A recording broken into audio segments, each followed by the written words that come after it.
Ahoy Mommies, my name is Thuy and welcome back to my channel.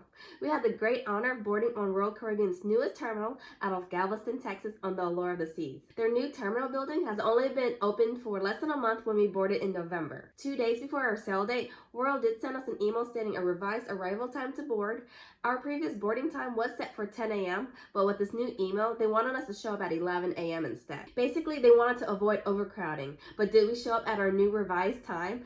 Absolutely not, because we got kids and they're already awake. So we just headed out there when we did, and luckily for us, they didn't check our arrival boarding time when we got in line. On the day of embarkation, we arrived at our shuttle garage and was on the shuttle bus at 10:05 a.m. Then we arrived at the newest terminal at 10:15 a.m. It was just a 10-minute shuttle ride for us.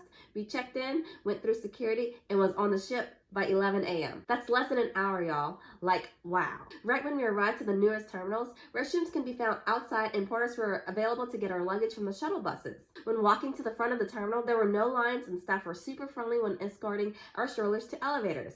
We felt like diamond members, even though we're just gold. We're trying to move our way up because more perks. After going up the elevator to the second floor, the check-in line and security line was right there. Again with the strollers, staff escorted us to another line. Before going through security, the terminal staff are holding tablets like the ones you see from the drive-thru workers at Chick-fil-A. Our boarding passes were on our apps. With AT&T's cell service, it worked. Some areas in Texas, like Katy, Texas, our cell signal was at 1 bar. So that would have sucked if AT&T didn't work there, and then we would have to do it the old school way and print out our boarding passes.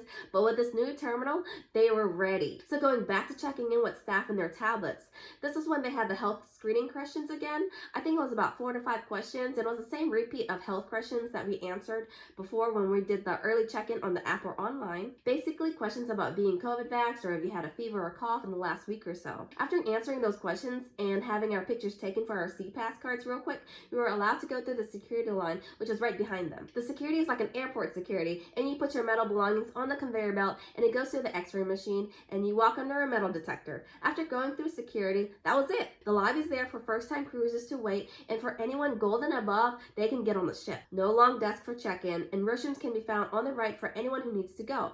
The last line was the line to go through the gangway and onto the ship. Here's a cruise tip for y'all. If you want an early check-in boarding time slot, check in right at midnight of the day of your early check-in online or on the app. Also, my toddler loved riding the carry-on luggage, so we only needed to bring 1 stroller for my baby girl. So our experience for embarkation day was awesome sauce. We were able to enjoy the ship early, except for the pools and splash pad because it was cold in November. Also, our staterooms were ready for us at 1 p.m. It was definitely different from how we checked in and boarded from the previous Galveston terminal for Royal Caribbean. We didn't need to take out our passports during the boarding process because we already filled out that information in during our early check-in on the app. Even during debarkation, we didn't need to take out our passports because they had the facial recognition machines for us. I know for this experience, it took us less than an hour to board the ship, but we don't expect that to always happen. If you've been to this terminal, let me know what you think and if you have a trip planned in the near future. Thank you so much, and please like, comment, and subscribe. Until next time, bye mommies. You want to sing it again? Yeah. Okay.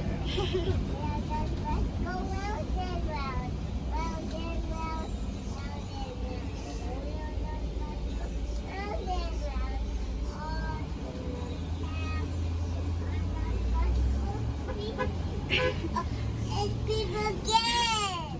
What's going on here? I did it again. Oh, you did it again? You did it. I know you did it. You sound like a horn. A beep, beep. Was that cool?